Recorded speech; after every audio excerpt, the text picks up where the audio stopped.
Trials scratches that itch for super hard challenge the same way as something like Super Meat Boy, with the same kind of pixel-perfect control that makes it feel like every failure is your own damn fault.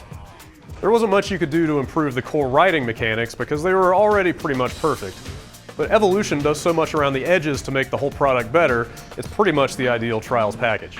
Better and more varied graphics, a huge number of clever and obscenely tough tracks, and editing and community features that ensure you'll pretty much never run out of content make it seem like there's hardly anywhere else for Trials to go after this.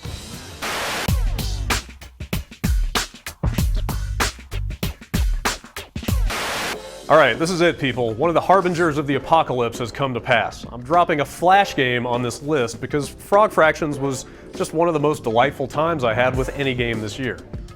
Maybe it's only deeply meaningful to people of a certain age, but the game's heavy reliance on nostalgia for 80s educational software just tickles that pleasure center in my brain. But wait, you have to go deeper. It's when Frog Fractions subverts everything you expect about the way it's using its inspirations that the game really just becomes so confoundingly special. Look, I'm not going to say anymore. Just go to Google, type in Frog Fractions, and see it all for yourself.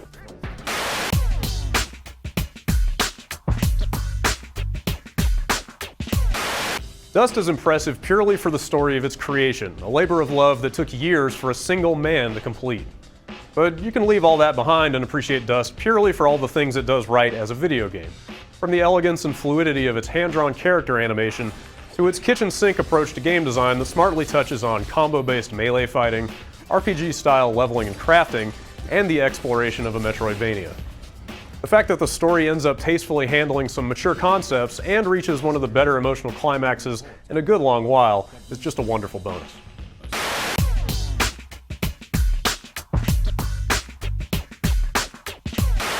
How many other games this year offered the same potential for emergent absurdity as Far Cry 3? How many let you go from torching fields of pot with a flamethrower, to planting C4 on a hang glider, to watching a pack of rabid dogs attacking a guard outpost, to flipping jeeps into stream beds and then getting eaten by an alligator? Far Cry 3 is the only game I can think of. Even though the really promising story eventually sort of let me down, I had hours and hours of the most ridiculous fun in this game.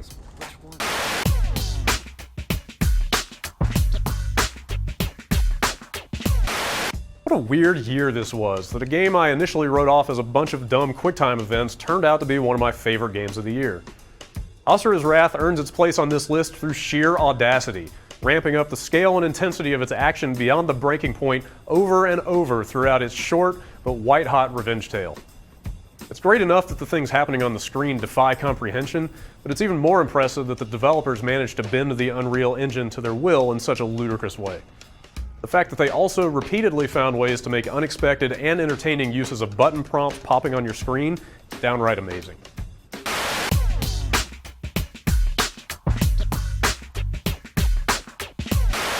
Journey might be the closest thing to a perfect game from this year or any year, an experience that fulfills every bit of its ambition to induce a reverie and transport you to a totally other place.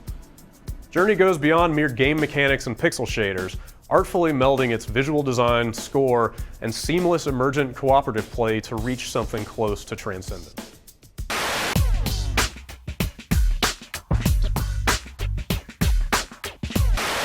Mark of the Ninja feels like a masterclass in game design that gives you exactly the right set of moves and lets you operate with exactly the finely tuned split-second accuracy you need to feel like a stealth ninja god. The ways the game subtly communicates information about the world around you and constantly rewards you for stylish play are just icing on the cake. But it was really the decision to let you pause things for as long as you want and carefully set up all your ninja business that really makes this game work.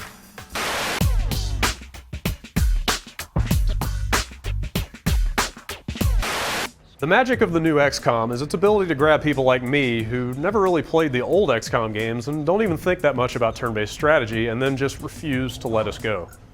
It's not just that the game does a fantastic job easing you into its grueling combat scenarios. More importantly, it's the constant interplay between those missions and the push-and-pull metagame where you have to make some painfully difficult choices about how to allocate your resources that really keeps you up all night.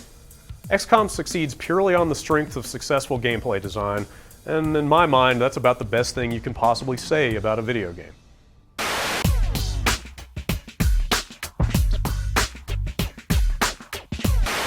Alright, why is there a game on my list that had a game-breaking bug on PC, awful performance on consoles, and often relied on outdated paper-thin gameplay? The Walking Dead is on here because despite all of that, it offered the most memorable and emotionally affecting storyline of the year, and it did it without any ancient aliens or mystical doodads. It's a simple tale of everyday people trying to survive against impossible odds, and it made me care about those people more deeply than I ever could have expected going into it. The Walking Dead also shows the entire game industry how episodic content and meaningful choice in an interactive storyline should be done. It's a true landmark game.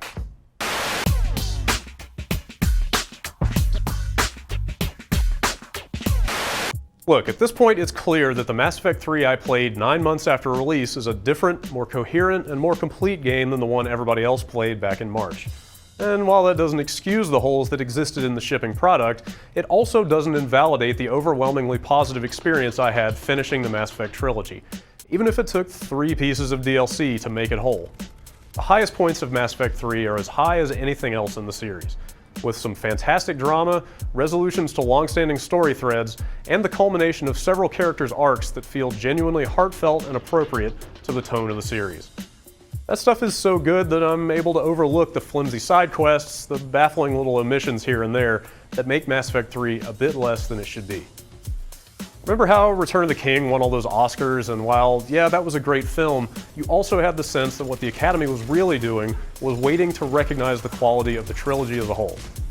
This is me doing that. I'm taking my last chance to express my profound love and appreciation for this franchise. Let me be perfectly clear here that nobody should have to download 3 pieces of additional content just to make a game good. But forces outside my control conspired to keep me from playing Mass Effect 3 until all that content was out. Call it serendipity if you want, but warts and all, the experience I had was a fitting end to a meaningful and important journey that I undertook 5 years ago.